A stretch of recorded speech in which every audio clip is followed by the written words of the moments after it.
जमीन से करीब 100 फीट ऊपर एक पुराने और घने पेड़ की ऊंची डाल पर एक आदमी बैठा है। नीचे अमेज़न के जंगल में जंगली जानवर घूम रहे हैं। उनकी आवाजें रात भर सुनाई देती हैं, लेकिन वह आदमी पिछले 6 सालों से उसी पेड़ पर रह रहा है। उसने 6 सालों से जमीन को छुआ तक नहीं, न घर, न बिस्तर, न किसी इंसान से बात। सवाल यह है कि अमेज़न जैसे खतरनाक जंगल के बीच एक इंसान इतने साल सिर्फ एक पेड़ पर जिंदा कैसे रहा, और ये यहां आया ही क्यों था, जानेंगे आज की इस वीडियो में। तो इस वीडियो को अंत तक जरूर देखना।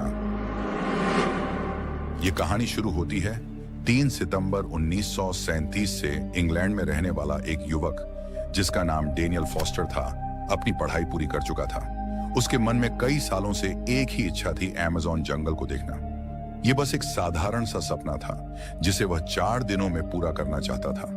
डेनियल को जंगलों के बारे में पढ़ना पसंद था, खासकर ऐसे इलाके जहां इंसान कम और प्रकृति ज्यादा होती है। उसी दौरान अमेज़न का नाम उसके दिमाग में बैठ गया। वह अक्सर दोस्तों से कहता था कि वह वहां जाएगा, कुछ दिन रहेगा और वापस आ जाएगा। उसके लिए यह एक छोटा सा सफर था। ग्रेजुएशन के बाद उसके पास समय था। उसने सोचा कि अगर अभी नहीं गया तो शायद फिर कभी नहीं जा पाएगा। उसने इस बारे में अपने 2 दोस्तों से बात की, मार्क और ईथन। तीनों एक दूसरे पर भरोसा करते थे। उन्होंने तय किया कि वे अकेले नहीं जाएंगे और ज्यादा अंदर भी नहीं जाएंगे। बस 4 दिन, सीमित सामान और बिना किसी जोखिम के। उनकी योजना बहुत साधारण थी। किसी ने यह नहीं सोचा था कि यह सफर तय समय से ज्यादा लंबा हो सकता है। डैनियल ने अपने परिवार को बस इतना बताया कि वह दोस्तों के साथ एक छोटा ट्रिप करने जा रहा है। उसने खुद भी यही मान लिया था कि यह एक सामान्य यात्रा है। उसे यह अंदाजा नहीं था कि यही फैसला उसकी जिंदगी को उस दिशा में ले जाने वाला है जहां वापसी का रास्ता साफ नहीं होता। डेनियल को अमेज़न जाने का फैसला आसान लग रहा था, लेकिन असल में यह सफर बहुत लंबा था। इंग्लैंड से अमेज़न जंगल की दूरी लगभग 8000 किलोमीटर से ज्यादा है। जब डैनियल ने पहली बार मैप पर यह दूरी देखी तो उसे समझ आया कि वह अपने घर से जितना दूर जा रहा है उतना वह पहले कभी नहीं गया था। इंग्लैंड से निकलकर उसे पहले यूरोप छोड़ना था, फिर अटलांटिक ओशन पार करना था और उसके बाद साउथ अमेरिका के अंदर गहराई तक जाना था। योजना के मुताबिक वे इंग्लैंड से फ्लाइट लेकर पहले साउथ अमेरिका पहुंचना चाहते थे। वहां से शहर दर शहर बदलते हुए आखिर में उस जगह तक पहुंचना था जहां से जंगल शुरू होता है। मार्क को इस दूरी को लेकर सबसे ज्यादा चिंता थी। वह बार बार कहता था कि इतना दूर जाने के बाद वापस लौटना आसान नहीं होगा, लेकिन ईथन इसे एक लंबी यात्रा से ज्यादा कुछ नहीं मानता था। उसके लिए यह बस समय और पैसे का सवाल था। डैनियल दोनों की बातें सुनता था। 8000 किलोमीटर उसे कागज पर बड़ा लगता था, जिंदगी में नहीं। उसे लगता था कि जब दुनिया के इतने लोग वहां जा चुके हैं तो वह भी चला जाएगा। उस वक्त लंबा सफर आज जैसा आसान नहीं था। न सीधी फ्लाइट्स थीं, न हल्के बैग, न जीपीएस या मोबाइल। डैनियल, मार्क और ईथन को यह बात पता थी, इसलिए उन्होंने जाने से पहले कई हफ्ते सिर्फ तैयारी में लगाए। तीनों ने तय किया कि वे ज्यादा सामान नहीं ले जाएंगे। उस जमाने में भारी बैग सफर को और मुश्किल बना देता था। डैनियल ने अपने कैनवास के बैग में सबसे पहले कपड़े रखे, शर्तें, एक जैकेट, मजबूत पैंट और बारिश से बचने के लिए एक लंबा कोट। अमेज़न के मौसम के बारे में उसे बस इतना पता था कि वहां नमी बहुत ज्यादा होती है। खाने के लिए उन्होंने सूखा सामान रखा, ब्रेड के सूखे टुकड़े, कुछ बिस्किट और थोड़ी चीनी। उस दौर में यह आम ट्रैवल फूड माना जाता था। पानी के लिए बोतलें थीं जिन्हें बार बार भरा जा सकता था। डैनियल ने अपने बैग में एक छोटी डायरी भी रखी थी। उसका इरादा था कि वह इस सफर के बारे में लिखेगा। इसके अलावा एक साधारण नक्शा, एक पॉकेट नाइफ, माचिस और एक छोटी टॉर्च जो बैटरी से नहीं बल्कि हाथ से चार्ज होती थी। उनके पास कोई सैटेलाइट फोन नहीं था, कोई इमरजेंसी बटन नहीं, सिर्फ वही चीजें थीं जो उस दौर के आम यात्रियों के पास होती थीं। सफर की शुरुआत इंग्लैंड से हुई। पहले उन्हें जहाज से अटलांटिक ओशन पार करना था। यह हिस्सा ही करीब 2 हफ्तों का था। साउथ अमेरिका पहुंचने के बाद सफर आसान नहीं हुआ। वहां से उन्हें ट्रेन, फिर बस और आखिर में छोटी नावों का सहारा लेना पड़ा। पूरे सफर में इंग्लैंड से उस आखिरी कस्बे तक पहुंचने में, जहां से आगे सिर्फ जंगल था, उन्हें लगभग 6 हफ्ते लग गए।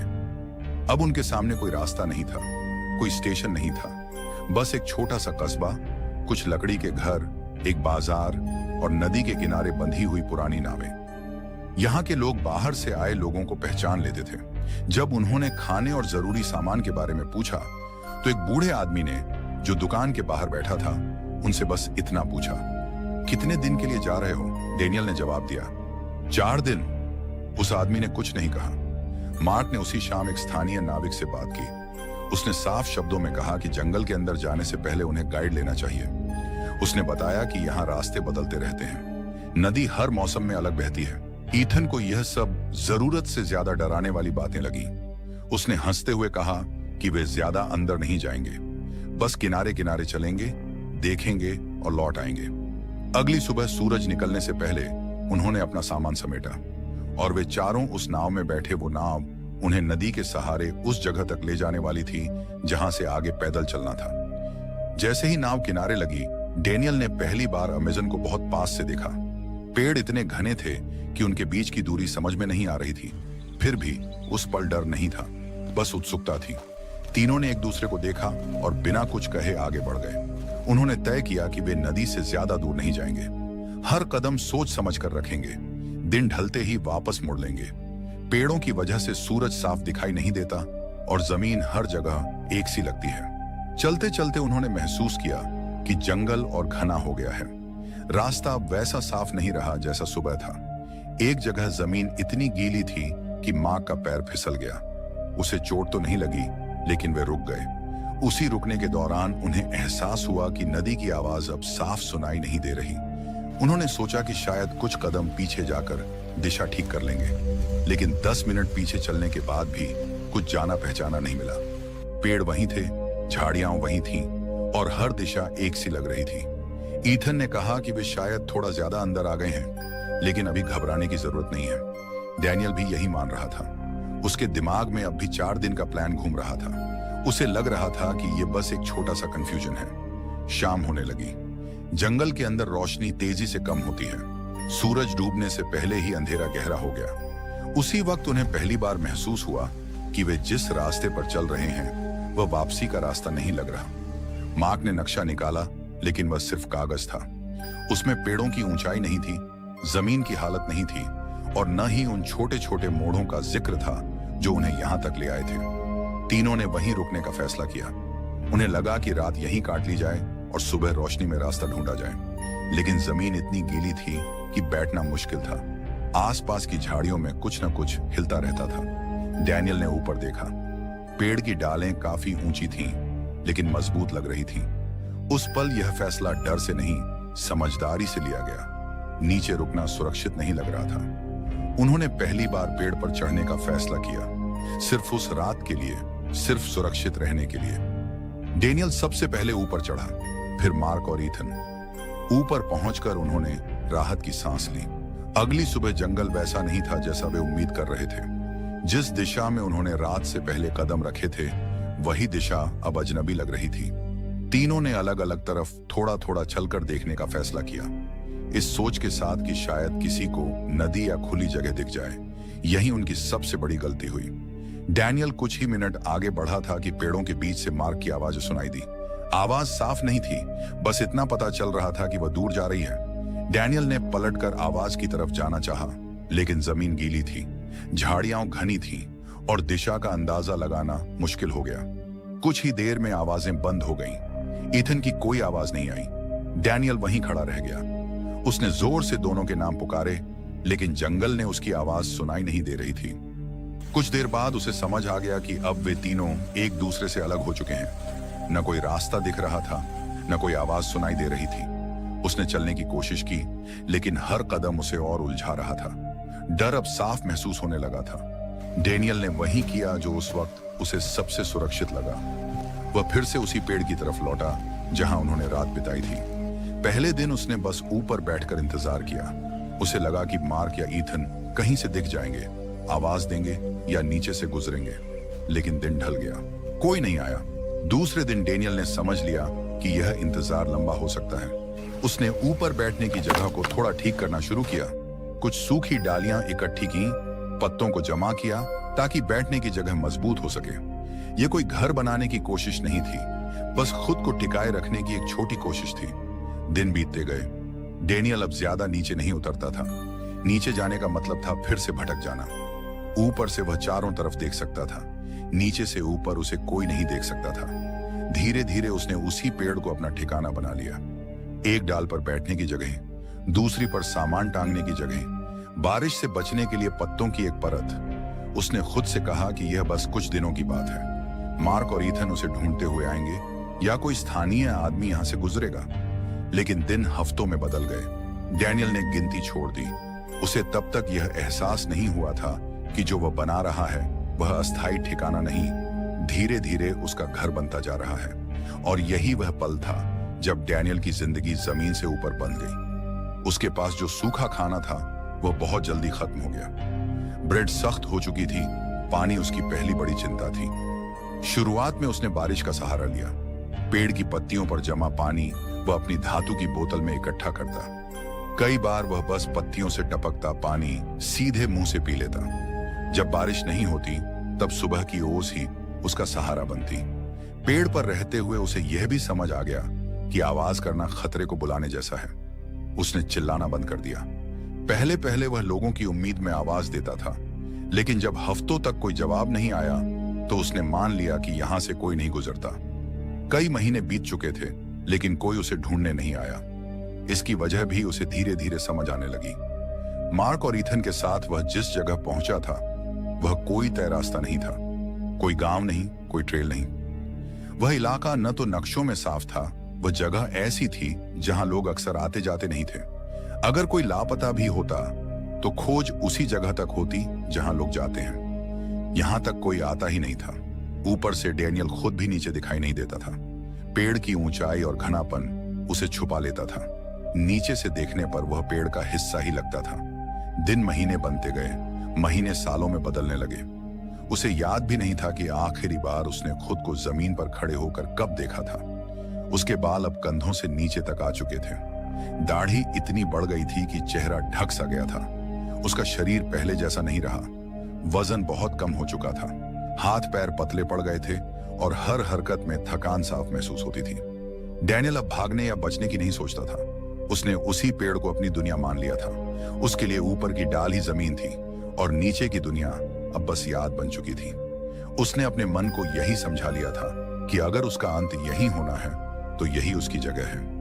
इंग्लैंड में उसके परिवार को कई महीनों से कोई खबर नहीं मिली थी।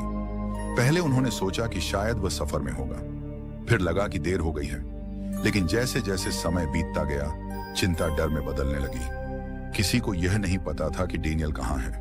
न कोई चिट्ठी, न कोई संदेश। परिवार ने पहले दोस्तों से पूछा। मार्क और ईथन के घर वालों से भी बात हुई। सबको यही लगा कि तीनों किसी लंबी यात्रा पर होंगे। किसी के दिमाग में यह ख्याल तक नहीं आया कि डैनियल अमेज़न जंगल में फंस चुका है। आखिरकार परिवार ने उसकी तलाश शुरू करने का फैसला किया। लेकिन सबसे बड़ी परेशानी यह थी कि किसी को यह नहीं पता था कि खोज शुरू कहां से की जाए। डैनियल ने जाते समय यह नहीं बताया था कि वह किस रास्ते से जाएगा। उसने बस इतना कहा था कि वह दोस्तों के साथ घूमने जा रहा है। किसी को यह अंदाजा नहीं था कि वह दुनिया के सबसे घने जंगल के बीच कहीं अटका हुआ है। खोज चलती रही, लेकिन दिशा के बिना। और डैनियल, वह ऊपर पेड़ पर बैठा अपनी उसी छोटी सी दुनिया में यह मान चुका था कि शायद अब उसे ढूंढने कोई नहीं आएगा। उसने सूखी टहनियां इकट्ठा करनी शुरू की, पतली लकड़ियां और बड़े पत्ते। उसने सब कुछ धीरे धीरे एक जगह जमा किया। पहले बस छाया बनाने के लिए, फिर हवा रोकने के लिए, और बाद में उसी से उसने पेड़ की दो मजबूत डालों के बीच एक हल्की सी झोपड़ी बना ली। यह कोई पक्का घर नहीं था, बस इतनी जगह थी कि वह बैठ सके, लेट सके और बारिश से थोड़ा बच सके। डैनियल अब ज्यादातर समय उसी झोपड़ी में रहता था। बाहर सिर्फ तब निकलता जब पानी इकट्ठा करना होता या थोड़ा बहुत खाना ढूंढना होता। झोपड़ी उसके लिए सिर्फ रहने की जगह नहीं थी, वह उसकी आदत बन चुकी थी। वहीं वह सोता था, वहीं दिन काटता था। उसे अब अंदाजा भी नहीं रहता था कि कौन सा साल चल रहा है, लेकिन उसे वहां रहते हुए 5 साल बीत चुके हैं। 5 साल बिना जमीन पर उतरे, बिना किसी इंसान से मिले। उस वक्त तक डैनियल के परिवार ने भी बहुत कुछ सह लिया था। इंग्लैंड में उसकी तलाश शुरू हुई थी, लेकिन धीरे धीरे सब शांत हो गया। कोई ठोस जानकारी नहीं मिली, कोई सुराग नहीं मिला। समय बीतता गया, उम्मीदें कमजोर होती गईं। आखिरकार उन्होंने यह मान लिया कि डैनियल अब इस दुनिया में नहीं रहा। घर में उसकी चीजें वैसे ही रखी रहीं, लेकिन बातों में उसका जिक्र कम होने लगा। त्योहार आए, साल बदले, लेकिन डैनियल वापस नहीं आया। उसके नाम की फाइलें बंद कर दी गईं, खोज रुक गई, और उसी समय दुनिया की नजरों से दूर एक पेड़ पर बनी छोटी सी झोपड़ी में डैनियल अब भी जिंदा था। जब डैनियल को उस पेड़ पर रहते हुए 6 साल पूरे हो चुके थे, तब वह लगभग हर उम्मीद छोड़ चुका था। उसकी दुनिया अब बस वही झोपड़ी थी, वही डालें, वही आसमान। उसे अब फर्क नहीं पड़ता था कि नीचे क्या है। जमीन उसके लिए बीते हुए जीवन जैसी हो चुकी थी। एक दिन दोपहर के समय उसने ऊपर से एक अजीब सी आवाज सुनी। यह हवा की आवाज नहीं थी, यह आवाज अलग थी। डैनियल ने सिर उठाकर देखा। पेड़ों के ऊपर आसमान में एक हेलीकॉप्टर जंगल के ऊपर से उड़ रहा था। वह हेलीकॉप्टर अमेज़न जंगल में रिसर्च के लिए आया था। उस इलाके में ऊपर से सर्वे किया जा रहा था। पहले तो डैनियल को यकीन ही नहीं हुआ, फिर उसे समझ आया अगर यह मौका निकल गया तो शायद फिर कभी नहीं आएगा। उसने अपनी पूरी ताकत लगाकर इशारा करना शुरू किया, डालों को हिलाया, पत्तियां गिराईं, झोपड़ी से बाहर निकलकर हाथ हिलाने की कोशिश की। उसका शरीर कमजोर था, लेकिन इरादा साफ था। हेलीकॉप्टर आगे बढ़ चुका था, लेकिन तभी पायलट की नजर पेड़ों के बीच एक अजीब सी बनावट पर पड़ी। वहां कुछ ऐसा था जो जंगल का हिस्सा नहीं लग रहा था। हेलीकॉप्टर ने चक्कर लगाया, पास आया, और तभी पायलट ने उसे देख लिया। एक इंसान पेड़ के ऊपर एक झोपड़ी में। हेलीकॉप्टर नीचे उतारा गया। लोगों ने डैनियल को देखा, लेकिन पहचान नहीं पाए कि वह किस हाल में है। उसके बाल बहुत लंबे थे, दाढ़ी बेतरतीब थी, शरीर बेहद पतला हो चुका था। वह चल भी ठीक से नहीं पा रहा था। जब डैनियल को नीचे उतारा गया तो यह उसकी जिंदगी का पहला कदम था जो उसने 6 साल बाद जमीन पर रखा। उसे अस्पताल ले जाया गया। धीरे धीरे उसकी पहचान हुई, कागज मिले, नाम सामने आया, और फिर उसके परिवार को खबर दी गई। जब डैनियल को उसके घर ले जाया गया तो उसके माता पिता दरवाजे पर खड़े थे, लेकिन जब उन्होंने उसे देखा तो कुछ पल के लिए वे उसे पहचान ही नहीं पाए। ये वही बेटा था, लेकिन चेहरा बदला हुआ था। आंखों में उम्र से ज्यादा थकान थी। धीरे धीरे जब सच सामने आया तब समझ आया कि जिस बेटे को वे 6 साल पहले खो चुका मान चुके थे, वह जिंदा था, बस दुनिया से बहुत दूर। अगर यह कहानी आपको सोचने पर मजबूर करती है तो इसे शेयर कीजिए, और ऐसी ही सर्वाइवल कहानियों के लिए अननोन सर्वाइवल से जुड़े रहिए।